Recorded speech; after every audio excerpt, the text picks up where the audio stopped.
Dahil sa lakas ng bagyong Basyang, tumaob ang barkong FB Faithful sa Bataan na siyang naging sanhi ng pagtagas ng mahigit 200 litrong langis sa dagat. Agad na rumisponde ang Philippine Coast Guard para agad na mapigil ang pagkalat ng langis.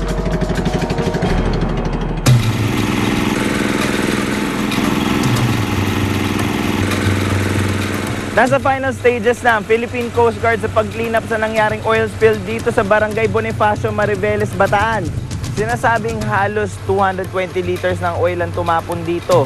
Hindi kalakihan kung ikukumpara sa mga nangyaring oil spill sa ibang parte ng bansa, pero hindi ibig sabihin nito ay walang significant impact ito sa environment ng lugar. Isa sa ginagamit ng Coast Guard para malinis nga yung oil dito sa lugar, ito, mga oil absorbent pads. Ang ginagawa nila dito, nilalatag nila sa tubig at dahil doon sa fiber ng material, ina-absorb niya yung oil. Nakaubos na sila ng mga 3 malalaking bag nito at very effective to sa paglinis ng oil. Kumuha rin ng sample ang PCG para matukoy kung ligtas na mula sa langis ang katubigan. Isang mahalagang habitat ng yamang dagat ang bahaging ito ng karagatan.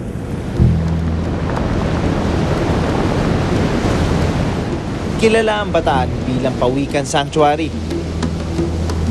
At dahil sa oil spill, may banta sa kanilang kaligtasan. Isang bayan lang ang pagitan ng Mariveles mula sa Morong kung nasaan mismo ang lugar ng mga pawikan na binisita ko noon. Kung aksidenteng malanghap o madikit sa isang pawikan ng langis, siguradong masama ang magiging epekto. Kung matamaan yung pawikan ng oil, siyempre yung sense of smell nila, ma-disturb na siya. No? Tapos yung kung na-ingest nila, siyempre may epekto yan sa katawan. Pero bukod pa sa kaunting bakas ng mga langis, kapansin-pansin rin ng mga basura dito. Pagkatapos natin dito, pupunta naman tayo sa Barangay Lamao kung saan may isa pang barko na nagbabadya. Kung dito oil tanker, doon naman natural gas. So sisilipin natin yon.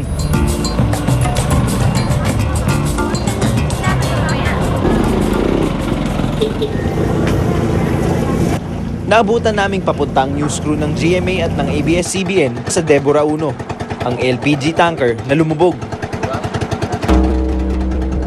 Ngunit naantala ang aming pagsunod sa kanila.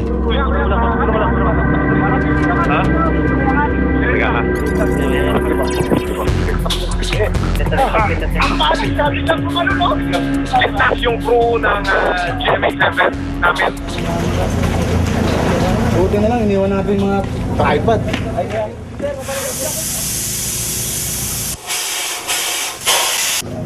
Alright, so unexpectedly, yung mga kaibigan natin sa media, medyo na-aberya. Tumaob yung bangka nila. Kaya ngayon, nandito tayo sa headquarters ulit. Pinapatuyo nila yung gamit nila. Itinigil muna namin ang pagkuha para mapahiram ang aming kamera sa news team. Sa pagpapatuloy ng aming pagsusuri sa kalagayan ng lugar, nabalot tuloy kami ng kaba.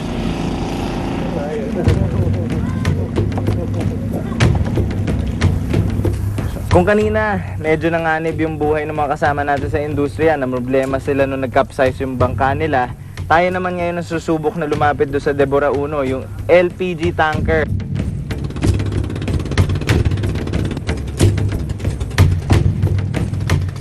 So nandito na tayo sa area kung saan lumubog yung Deborah 1. Makikita natin dito kung saan siya lumubog at doon sa likod niya makikita nyo yung bumubula.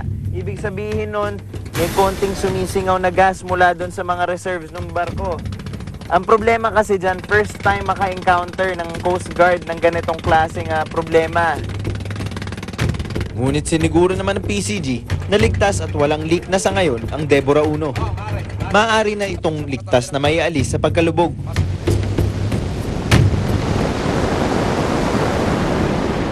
Sa ibang bahagi ng Manila Bay, tila wala nang idudumi pa ang dagat. At nadagdagan pa ito nang nagkaroon ng oil spill sa Cavite na siyang sakop ng Manila Bay. Nag-leak kasi ang pipeline ng kumpanyang Petron sa lugar. May kulang-kulang 700 litrong langis ang tumagas dito. At nilagyan ng oil spill boom o harang ang area para makontrol ang pagkalat ng langis sa dagat.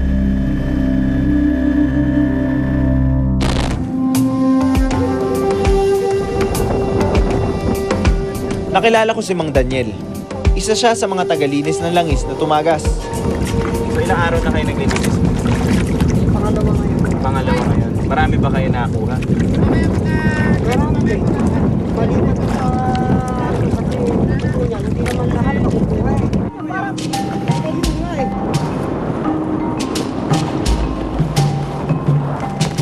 Dito, nag-uumpisa na magbago ang alon. At unti-unti nang sumasama ang panahon. Sila mismo, itong mga bangkeron to, itong mga mangingisdang to, sila pa ang gumagawa ng paraan para mapigilan itong oil spill. Maging ang mga nagsisilyado ng nasirang pipe dito, tuloy pa rin ang paggawa. Oo, yun nga sabi. ba para sa mga nag-detect kasi yung compressor namin, design yan, katulad din ng high pressure na power. Na merong dinadaan ng tatlong stage bago pumunta sa diver, kaya safe yan sa diver. So, 1,000 liters ang estimate namin. Ang na-collect na namin is more than 500 na. Kaya kung konti na, mga ngayon siguro 700. Kung konti na ang nasa ilalim. But anyway, hindi na yan lalabas kasi nakasil na.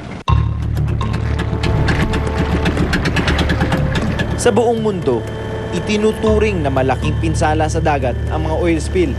Hindi kasi basta-basta natatanggal ang mga produktong petrolyo sa dagat. Dala nito ang matinding polusyon sa tubig at problema sa kaligtasan ng mga tao at hayop. Sa Gulf of Mexico, kasalukuyan tumatagas ang milyong-milyong galon ng langis matapos sumabog at masira ang pasilidad na kumukuha ng langis sa ilalim ng karagatan. At nito lamang Hulyo, may kulang-kulang 3,000 hayop na ang namatay dahil sa insidenteng di patuloy ang napipigil hanggang ngayon. Ngunit kahit sidyado na ang pagtagas ng langis sa atin, ang epekto nito hindi raw basta-basta natatapos. Muntik nang hindi sikatan ng liwanag ang lugar na ito. Dahil malapit sa Malanudibranch Sanctuary dito sa Pagapas Bay, Calatagan, Batangas, nangyari rin ang isang oil spill nito lamang Hulyo.